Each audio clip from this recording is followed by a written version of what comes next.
Hey everybody, it's Brad with another Floriani Total Control U video for you today. And today we're going to be manually digitizing letters. So sometimes you have a thing that you want to digitize and the font isn't available as one of the built-in fonts in the font section in the program. So I would always recommend, if you're going to try to do a logo, to see if some of the fonts that are built into here, which there's like a lot of, if any of these are close enough, then it's always going to be much easier to use these letterings because they were professionally digitized by someone who knows what they were doing.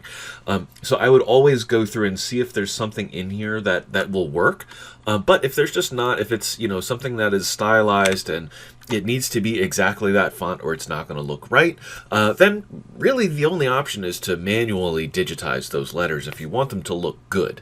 And the way that you do that is just like digitizing anything else. I recently actually had cause to do this. I was making a Christmas present for my mother, and she wanted to have the Baby Lock logo and the Bernina logo on the back of a denim jacket. She's got a Bernina jacket and she's got a Baby Lock jacket. She wanted to have one that had both. And in order to get a Baby Lock logo that was this big, I couldn't find one anywhere that was already digitized. And this font, even though it's just like a basic block font, it really didn't look right with any of the built-in block fonts. And I just was, I decided I wanted to digitize it manually. Now, Baby Lock actually has a logo that you can download that they put on their website for dealers to be able to download and embroider their logo on things, but it's a lot smaller than this. So if we go in and we look at, I didn't mean to bring in that text there, and just hit the delete key here. If I go in and I look at the Baby Lock logo, let's see, in my logos folder here, the Baby Lock logo that is available for me to download, this is only like 4 inches wide. And also, I didn't want to have, I wanted it to be an applique, which, it'd be easy enough to convert this design to do an applique. But if I go in and resize this design, it breaks apart and it doesn't look right, no matter how I do it. So that's a thing, that's just the case. Some designs just don't want to resize well, particularly designs that are mostly a satin stitch like this one. So if I take this and let's say that I had like an 8-inch hoop and I wanted to size this up to fit in the 8-inch hoop, what's going to happen when I do this, if I don't do anything, then it'll break up. And like if we look in here, I'll put it in 3D so you can kind of see it better. Everything kind of broke apart and, it just doesn't look right. If I first convert it to outlines, right? So if I take this, right click, convert to outlines, and then, well, first of all, when I convert it to outlines, that breaks and kind of ruins the type of stitch that this is. This is now all a fill stitch and it's all one direction. So that doesn't look good. And then if I size it, stuff breaks. It had broke this up here when I converted to outlines. So there's really no option for me if I want this to be exactly perfect. There's no option for me other than to just digitize it manually. And so that's what I did. I digitized the logo manually, and as I was doing it, I was like, this would probably be a good class because it's pretty easy, and it's something that people are likely to want to do. So what we're going to do basically is we're going to bring up the logo as a backdrop image and then trace it. And I'm going to just kind of carefully go through my thought process and the steps that we're going to take to create this design. So what we're going to do is go into the backdrop tool. That's this one. It looks like a little mountain scene. I'm going to left click on that, and then I have my logo here. I just did a Google search for Baby Lock logo is how I got this.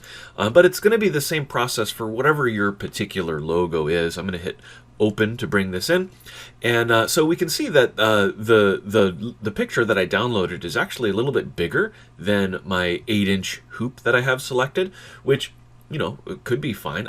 I'm going to say that I want this to fit within an 8-inch area, though. So what I want to do is size my image down a little bit. So I'm going to go in up to the properties up here, and I'm going to change this value from 9.38. I'm going to set it to like 7.9 so that it's just inside the hoop, and hit apply.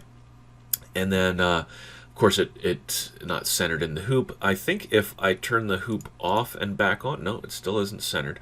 So I'm just going to have to take this and drag it in there. Okay, so that's good enough. And I'm going to turn off my little view of the hoop now. Just, I don't need to have that there while I do this. And yeah, so here's our sized image. And let's think about what we want to do here. Now remember, I wanted this to be an applique. And so the first thing, if we go and we look at my stitch out here, so we can, I didn't mean to open it twice or 3 times or however many times I did.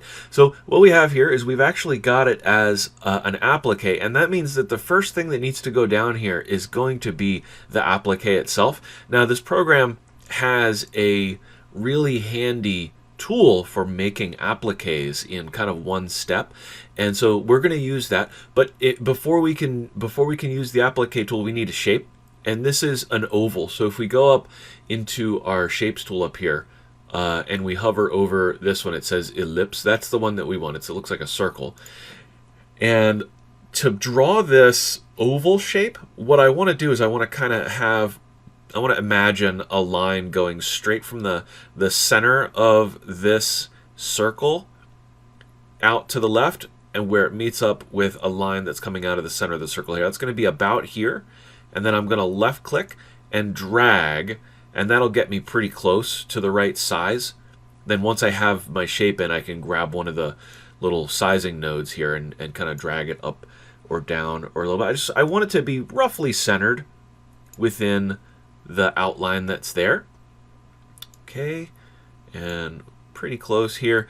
That looks pretty good. And once I've got my oval in there, that's when I can go and convert this to the type of stitch that I want. So if I look down at the bottom, it's the one that looks like a little green fuzzball here. If you hover your mouse over it, it says applique. And when you left click on that, that's going to do 3 things. It will put down a placement stitch. So I'm gonna hide the backdrop here so you can see. That's this button, hides and shows the backdrop. So the first thing that it'll do is it's going to put down a placement stitch, okay, and then a tack down stitch, and then it puts the satin stitch on top. So that applique button that we hit down there, I'm going to turn my backdrop back on. That applique button that we hit down there did all 3 of those steps in one, so I don't need to manually place my placement stitch or my tack down stitch. So that's a convenient tool for doing that. It really it worked great for single element appliques. Sometimes if you've got a more complicated applique, you wouldn't use that tool. But so let's also think about how our stitch width is on this. By default, the stitch width for an applique is about 3 millimeters, and I find that that's really too narrow for most of the time, especially something that's this large. You don't want to have a real skinny outline. You want it to be nice and thick, and if it's wider, that makes it easier for you to trim your fabric close enough that you don't actually have the edge of the fabric poking out. And if you look in my my design here, you see how you don't see any of that white poking out anywhere along the stitch. That's because I made this nice and wide, and I didn't have to work too hard to trim it close enough that I wasn't worried that there was going to be any white sticking out. So anyway, that is why we're going to change the stitch width on this. I'm actually going to double it. I'm going to change this width from 3 all the way up to 6, and it's going to look kind of really fat on the screen here, but just trust me, it's going to look good when we actually sew this thing out. All right, so that is our applique job done. That's all we really have to do with this. I think that actually I may have increased the density of the top stitch a little bit too. I'm going to go ahead and do that. I don't know whether this is necessary or not. I'm gonna change it from 0.4 to 0.3. That's gonna put these stitches a little bit closer together. I like to have a nice, really solid, thick satin stitch, top stitch for an applique. So that kind of pushes those stitches a little closer together and makes them a little bolder. But now we're going to get into the meat of this this logo here, and that is actually manually digitizing the individual letters. So I'm going to zoom in a little bit here, just so that like about 400% is like a good level of zoom. I would say when you're doing fiddly stuff like this. And let's take a look at our first letter, the B. And so this letter is really made up of two shapes. We have a shape for this part of the B, and we have this straight, solid back on it there. So there's like a curved shape and a straight shape. And what we want to think about is what order to draw these in, because what we're not going to do is draw the whole shape like this. Right? We're not going to go and draw that as one continuous piece. Because if we do this, and I'm doing it real sloppy here because this isn't how we're going to end up doing it. But if we do it this way, and we've got two parts combined, and then we'd actually have to go in and manually draw in the center and then combine this outer shape with the inner shape, right? So I'd right click and combine. I'm not telling you to do this. This is not how, but what we don't want to do is this, where we've got this shape as one piece, because then we don't have the same kind of control over the way the stitch is going to look. So if I go in and I use, let's say, the auto satin tool for this, yes, it looks okay, right? But when we look at it in 3D, we can see there's a weird split here. We see that this comes in and the angle is going in this way, which doesn't look right. I would want this to be the stitch direction all going the same direction on here. And while it's possible for us to go in and, yeah, we could go in and take where this split is and adjust that and change the stitch directions around, right? And it's still not perfect, and we'd have to, okay, there's another stitch direction that I'm just going to get rid of that inclination there and then see how that looks. That looks okay. But what we're going to find when we actually sew this out is there's going to be a gap here and a gap here. So we want to not try to take the easy way, right? Because it seems like it would be easier to draw each letter and just draw the entire thing. But in fact, it ends up being harder because it's harder to control the shapes when you do it that way. So what we're going to do is we're going to think about how we want this to sew out, what needs to go first and what needs to go second in this shape. So we're not even thinking about this as a letter, we're thinking about it as two separate shapes. So it seems to me that this part here needs to go down first because I want to tuck it under this part. So I want to have it so that there's definitely not going to be a gap between these two shapes. I want to do that by tucking this in. So I'm going to draw this shape a little bit inside of this shape, okay? And that's going to ensure that we don't have a gap there. All right, so what we're going to do is we're going to go in and we're going to go to our drawing tools. That's this up here. I'm sorry, this one here that has just a picture of the pencil. It's the artwork tool. We're going to left click on that. All right, and our cursor is going to turn into this little crosshair, and it gives you these lines by default that come out from your crosshair, so you can really see exactly where you're drawing. And what we're going to do with this is we're going to put in our first point somewhere inside of the solid line. So we're not actually tracing anything that's physically there. Because we're just going to put our first dot right here, and then I'm going to go down a little bit and I'm going to put my next dot there, and then we're going to come from there. Well, the way that we use the drawing tools in this is we just put points like where we want there to be. So if there's going to be a curve, and the curve kind of ends right here because this is sort of flat, so I'm going to go and I'm going to skip over this whole curve, and I'm going to put my next point here, and then where the curve starts up again. And then I'm going to finish my curve So this whole thing's going to be a curve, and then I'm going to finish that again inside of this line, and then I'm going to go back and I'm going to go down a little bit, and then here we've got a curve that comes out to about here, and then a solid straight line all the way down here. Then we're skipping over this curve, and we look, this is where we started. So I actually want this next click to be connected to that. So I'm going to close the shape. There's two ways you can do that. You can hit this button over here, or you can just hit Shift and C will close your shape so that we have a shape that's actually closed in. So these 2 points are totally closed up. Then to bring out our curves, we're going to use the Shape tool. The shortcut to that is right here, this little button at the bottom of our selection box. There's also one here in our context-sensitive toolbar, and there's also one over here. This program, there's like a million ways to do everything. So I'm going to click this one, and then what we do is we just grab the line and we pull our curves out just like this. I'm just left-clicking on the line and pulling the curves out, and then I can also adjust my nodes if I want to, and then maybe this I'm just going to pull out just a little bit, just so that there's just a hint of a curve there. And same with this one. And like I said, if you need to adjust your nodes, then you totally can. You just grab them and drag them around. So like if this isn't quite in the location you want it, you can left click and move it one way or the other. And then also you can adjust your curve that way too. So like if grabbing the curve like this, I can't get the shape exactly how I want it. If I left click on the curve, then I can move it one direction at a time. Now, I don't need to do this for this, but if I can't quite get the shape exactly how I want it, that's a way that you can adjust just one side of the curve.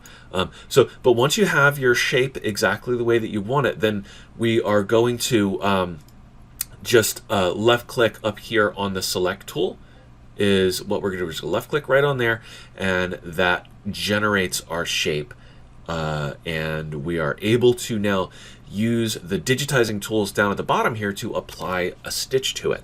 Now, the type of stitch that I want to use for this is a satin stitch.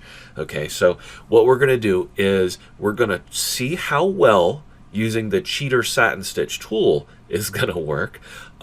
The tool that I like the best is this auto satin tool, and I call it a cheater's tool because what this will do is automatically put in the stitch directions using like an algorithm that's built into Floriani. And it's actually pretty darn good. It didn't used to be, but nowadays it's pretty good. I'm going to left click on auto satin, and that generates my satin stitch. Okay, and if we want to have a look at what the stitch direction commands are in this, if we open up our shape tool, we'll see not just our nodes and our purple outlines, but now we can see all of the stitch direction commands that are making the stitch do what it's doing. So each one of these lines is kind of like it's forcing the stitch to do a certain thing. It's forcing the stitch to be going that direction at that point. And the auto satin tool works pretty well, but it does put in more inclinations than are necessary. So sometimes you can actually make your stitches look a little better if you get rid of some of the superfluous stitch directions. Like right here, there do not need to be these two stitch directions right here. So if I right click with my mouse on one of them and I choose, oh, I'm on a point. I need to be on an inclination. I clicked on the wrong spot. We're going to right click on the inclination itself. Oh, of course it's not letting me do that. Come on. There we go. Okay, I'm on the inclination there. We're going to hit delete inclination, and then when I right click, it regenerates. You see how that looks a little bit cleaner right there? So if you are a perfectionist and you want it to look as good as possible, instead of using the auto satin tool, what you can do, I just hit undo up here until it was back to just the shape. What you can do is use the standard satin tool over here, the very first tool, and then it lets you put the inclinations in yourself. So if I'm going to do it this way, I can just left click on one side and then left click to the other side of my shape, and then here I can just put in, you know, here I've got 5 where before there was like 9. And if I right click, it's gonna show me what my stitches look like, and that does actually look a bit better. Now here we can see that there's still like a little bit of weirdness right there, and we can sit there and monkey with our inclinations until it's perfect. We're probably not gonna really need to do that, because the difference in how it looks when you actually sew it out is pretty minor most of the time. But if you sew out a design that you used the auto satin tool on and you notice like a weirdness in the in the stitch out, you can probably go in and fix that by manually adjusting those inclination lines, or redoing it by manually putting the inclinations in yourself. Okay, so this is fine. This looks totally good to me.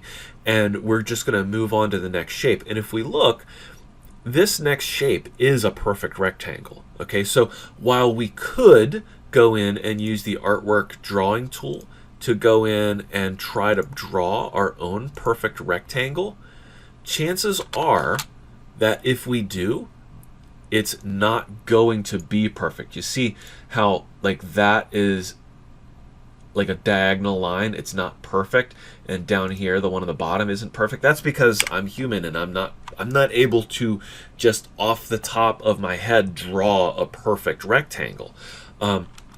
So the software is not a human, and it is able to draw a perfect rectangle. So to get that, we're going to go up to our shape tool up here, right? We're going to hover over this and choose the rectangle tool, and then I'm just going to left click and drag, and making sure that I'm overlapping nicely the part that I drew before, right? And then now I'm going to apply a satin stitch to this. So when I use my auto satin down here, we left click, and we get a nice perfect satin stitch there. The auto satin tool will, for a straight line like this that doesn't have curves, the auto satin tool will pretty much always create an acceptable satin stitch, so you don't really need to worry too much about if you're super anal and you want to be somebody that draws in every stitch direction. You don't have to worry about that for straight lines. It pretty much always does a good job for a straight line with no taper. And using the rectangle tool really helps with that too, because any imperfection in the way that it's drawn, that's where it's going to start throwing in weird stitch directions. So anyway, so that B looks dead perfect.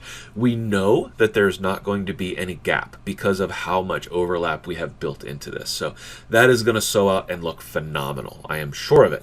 All right, so next we have the lowercase letter a here, and this is basically the same thing, just going the other direction, right? We've got this shape here, right, and then this shape here. Now if we look on my sew out, mine is in 3 sections, okay? And I didn't actually notice that it was. I was doing this really fast because I wanted to get it done, and I had come into work.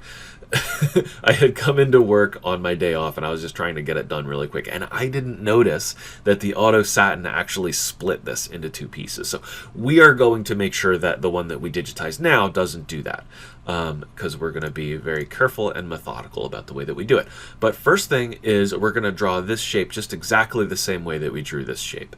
So we go in, we grab our pencil tool up here, and I'm just going to go in and start drawing it. So here to here, and then we've got basically this whole thing is one curve, but I'm just gonna still do it kind of the same way that I did the other one, where I'm gonna do 2 points in there and then come around to here and then to here, and then we'll take it out to about here to here, and then I'm gonna close my shape. So I'm gonna use Shift and C on my keyboard, and that has closed my shape, right?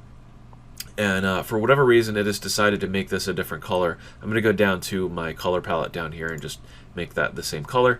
And now we're going to use the shape tool and drag our curves out.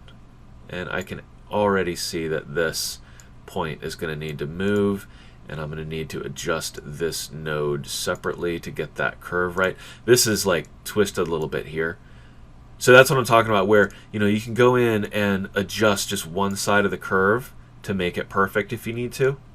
and I definitely needed to there. And here, I'm going to need to adjust the position of my node.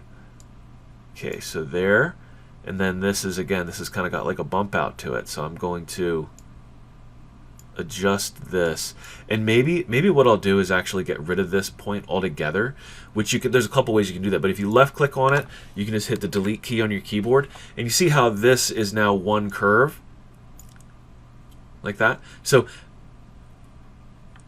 you know, it's kind of up to your own particular artistic interpretation of how you want your curve to be, but I didn't like the way that was looking, so that's why I did it that way. And we're going to pull this, and then kind of pull that out to match that shape, and that looks okay to me. So that's going to be just fine. Now, you can spend all day being anal about the exact placement of these.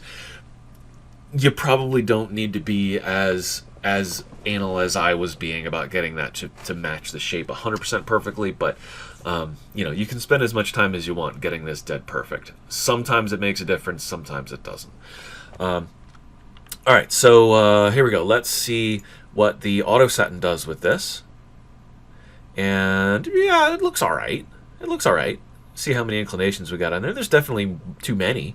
And this comes to kind of like a weird taper at the end here, which if we move this inclination down to the end and make it perpendicular with the end here, that's going to knock that out. If I right click, you'll see it. Boom, that has taken that out. And here where this is kind of tapering to the end too, if I want to get rid of that, I can move this inclination again to be kind of parallel with the end, and that kind of forces it to square off there. Okay, these other inclinations look fine, so I'm just gonna leave them where they're at.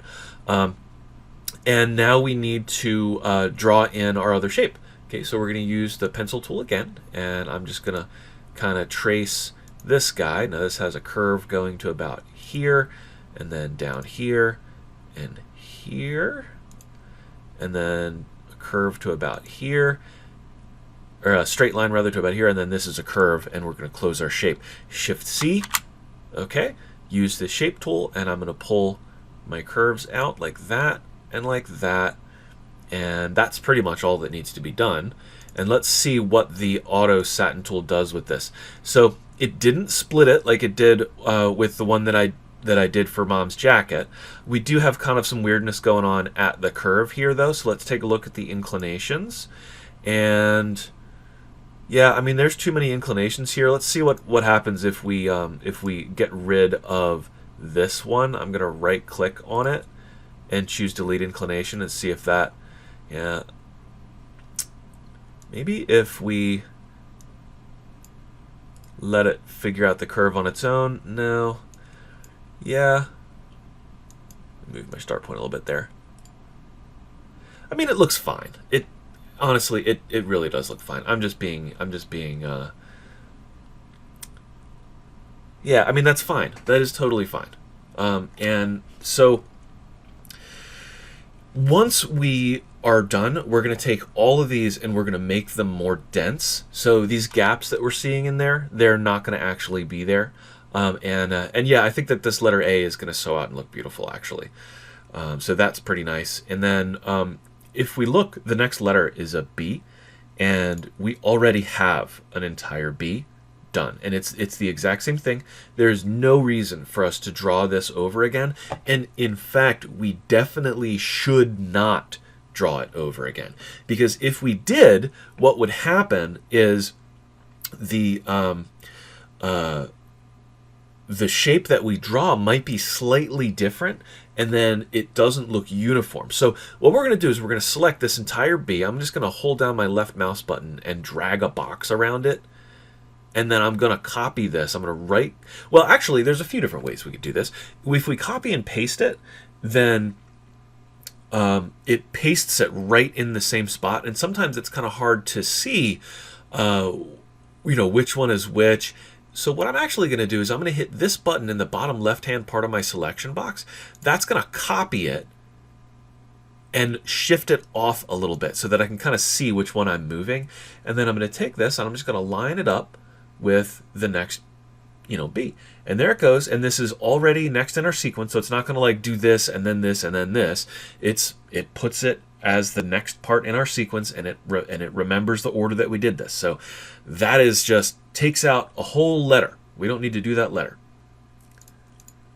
All right. And now we are on to the Y. All right. So how do we want our Y to sew out? All right. Well, I would say that we want to do this part, and then we want to tuck that under this part to make sure that there's no gap. And the reason we want to do this part first is because I feel like if this were overlapping this, that would look weird. And we don't want it to look weird. We want it to look natural.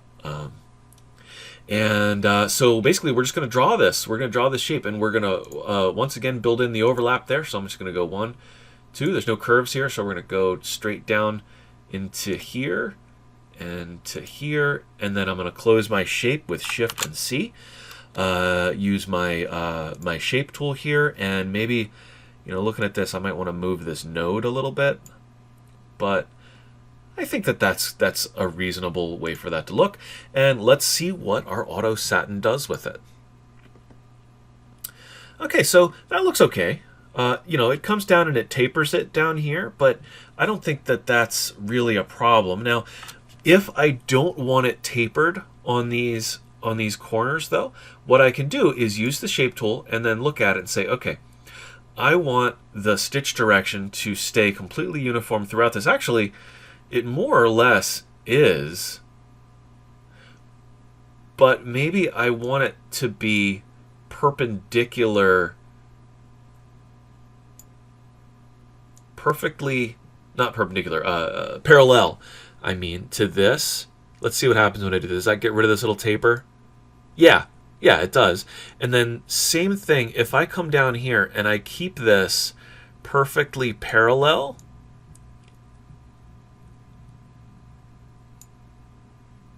to that, yeah, I think the only one that really mattered was this one, really, because this is going to be overlapped anyway, and that taper looks nice. I mean, it does come to a point, so I mean, I don't know what I'm asking for here for it to do. I mean, that looks fine. That looks fine. So this part's done, and then we're going to do the same thing on the other one. And we could, if we wanted to, if we want to, if we have trouble using the drawing tools, we could do these shapes with the rectangle tool, right? So if I bring in my rectangle tool, right, and I just make it so that part is right, then I can go in and I can use my shape tool to bring in the bottom, right? But this is still, I'm moving these, so there's a possibility that I don't get them to be perfectly straight, and I didn't. You see how that line isn't perfectly straight in there? Yeah, that's pretty good. And then we're going to take this and we're going to apply the auto satin to it right here, and we'll see how that looks. Now, here's one where it definitely messed up and doesn't look right. Okay, so what's going on here? Let's take a look. It has put an inclination in right here, and that is just wild to me. Why would you do that? So we don't want that. We want this to be going this way. There we go. And up here, we can see that it comes to a taper there, and that's because the stitch direction is not parallel. So that was an unnecessary inclination where it was anyway. And there we go. That gets it nice and tight. And we'll go ahead and make this one parallel with the bottom. So it kind of forces it to go the direction that I want it. Okay, so that's we use the auto satin tool, but we don't just trust it blindly. We use the auto satin tool, and then if it doesn't look right, we adjust it. All right. Now, next shape is going to be the L, and if you look, the L is the exact same shape as this part of our B. So we could, if we want, we could go in and select that, duplicate it, and just drag that on top of the lowercase l. And that means we don't need to draw it, we don't need to digitize it, and it is perfectly uniform with this part of the bees, which I think is good. We want it. We want everything to look as much like it is designed, like it was automatically generated, like not automatically generated, but like somebody just typed it out, right? Okay, so now we have our first time that we have to combine two shapes because this O is actually got a hole in it. There's negative space in there. So in order to do that, we have to combine two lines together. And so let's go ahead and do that. We're going to draw the outside of the O. I'm going to kind of just do this with 4 points. 1, 2, 3, 4, and then close my shape. We could have used the oval tool to generate this also. Would probably work good. Actually, maybe we'll see if I don't like the way this looks, maybe we'll use the oval tool. But actually, I think that this looks just fine, like that. Although maybe I might need to moosh this down a little bit to kind of flatten it.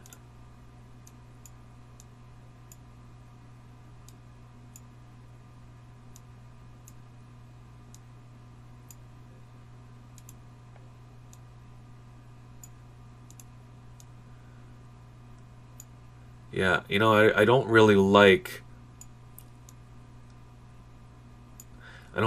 this shape that much. Let's see what happens if we do it with the ellipse tool. Let's see if we get more control over our shape using the ellipse tool. So I just deleted that with the delete key. We're going to go up to our shapes and we're going to use the ellipse tool, and we're going to imagine a line coming to about there. And then let's see how this looks. We're going to nudge out this side, and we're going to nudge out this side and down.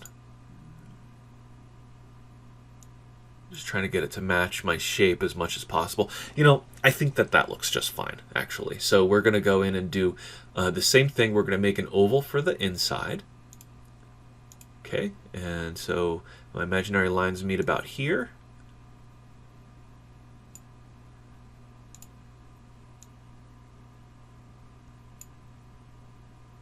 And I'm just going to say that that's fine. I don't think anybody's going to be holding up a Baby Lock logo style sheet and checking against the exact shape of that O.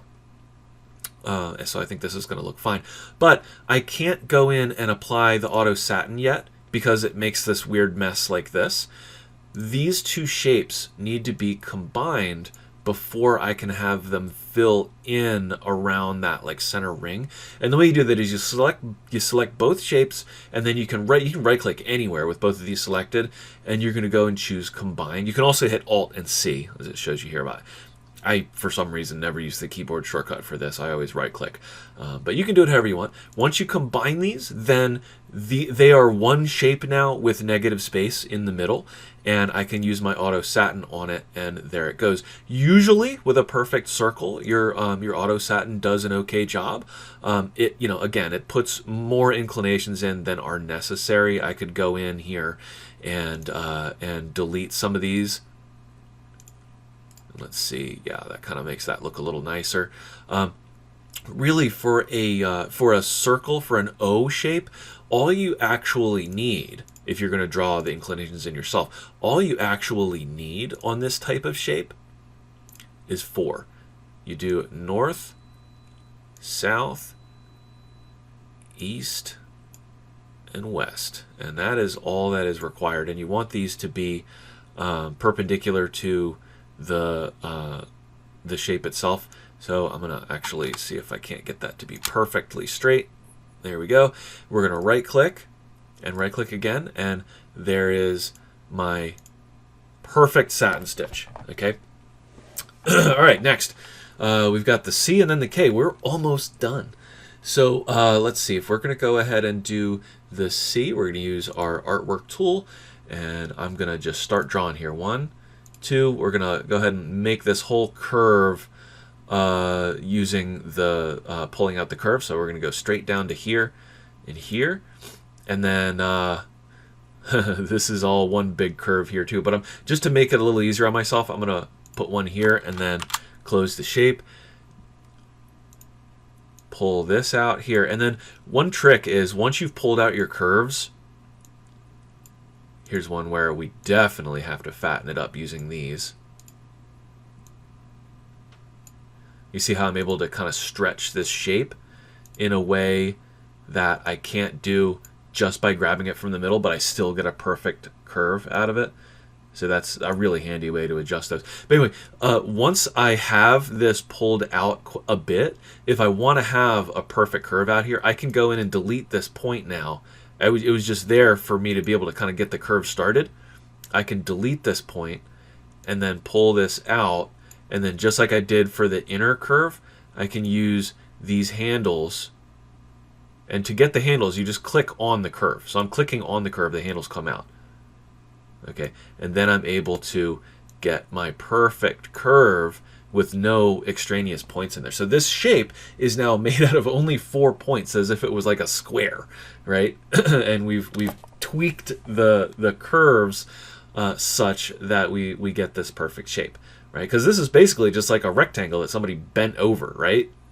You see what I mean by that? It's just this point, this point, this point, this point, and somebody curved it.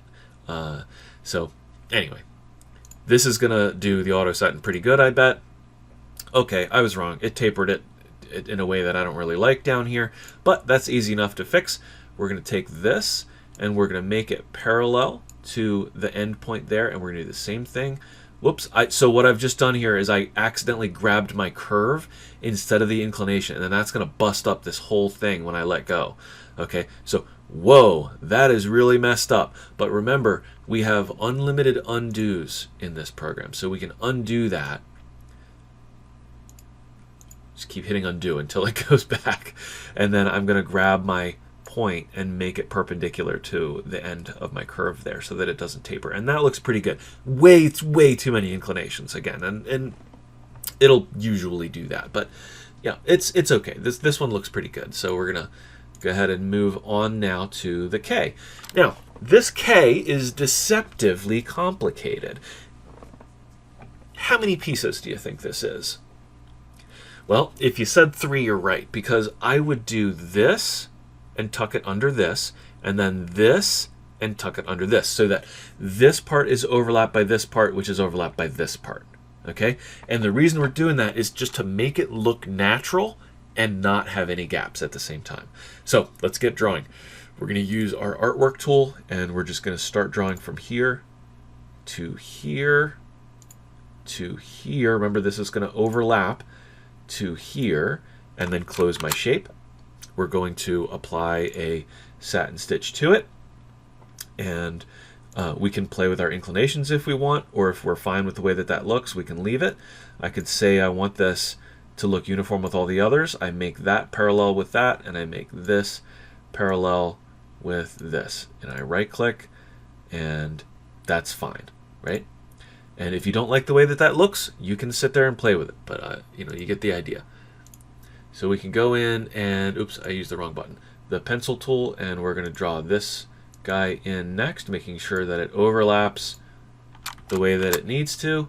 And then here, I'll go ahead and put in my own inclinations this time. I'm going to do this way and this way. So I used this tool here, the satin tool, and that let me draw in my inclinations. I'm going to right click, and there we go. And then for the last one, we're going to actually take this guy, which we've used over and over again, use the duplicate, and then place that over top so that it overlaps it. And there we have our nice pretty K. All right, so there we have it. This is our logo, nicely digitized. Okay, now what I want to do though is I want to make sure that these letters all are really bold, and I don't want to see the applique fabric underneath of them. So I'm going to go and make sure that I select all of these satin paths. So I just selected the first one, held down the shift key, and then selected the last one, and that selected all of them.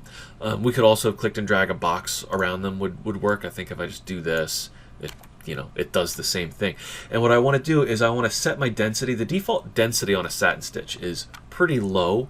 I want to change this from 0.5. I want to knock this down to 0.3 and hit apply. And then I also want to apply pull compensation to this, which is going to fatten up everything, which is not going to look as good on the computer, but it will look better when we sew it out. So the pull push is the one that looks like a line with a little zigzag on it. That's your pull compensation. And we're going to change our pull comp type from, it's going to be on absolute 0. We're going to change that from 0 to 0.4, and we're going to apply that to it. And that has fattened everything up. And look what it's done. My letters are so big that with that added pull compensation, it started splitting the column. It didn't need to. It's doing it because the split setting on this, if we look at the quality control is set to 7 millimeters. That can be, it does, 7 millimeters is not too wide for a satin stitch to be. So if we change this to none here, just for these letters, that's going to go back to looking correct again. Okay, and when we sew this out, they're not going to be this wide because it's going to be pulling. But with a satin stitch that is this big, there is another consideration, and that is because it's such a heavy, wide satin stitch, it's going to want to pull the fabric away from the stabilizer. So we actually want to set a greater level of underlay to this than we would. I'm going to turn off my backdrop so we can kind of see through this. We want to have more underlay under this whole set of stuff than the default is. So we're going to set our underlay setting to have not just a parallel, but a zigzag parallel underlay. And we'll also put in a contour. So we're going to have contour and zigzag instead of just parallel, which is the default. And I'm going to go ahead and apply that to it. And that is going to adhere our fabric to the stabilizer much more securely than the default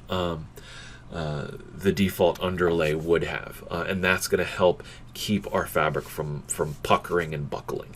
So there we have it. We've got our nice custom made applique logo that we digitized manually, and it's going to sew out really nice and just be beautiful. So there you have it. That is digitizing letters manually, and you can apply that to logos that are stylized, where maybe you've got something where imagine this Y comes in and becomes an underline, under the rest of the logo, or something like that, where you've got like I don't know, for like a barber salon, the K has like scissor blades instead of a normal letter K, so you're able to create logos like that and have it be exactly the way that it is in the print logo. So that's it for today.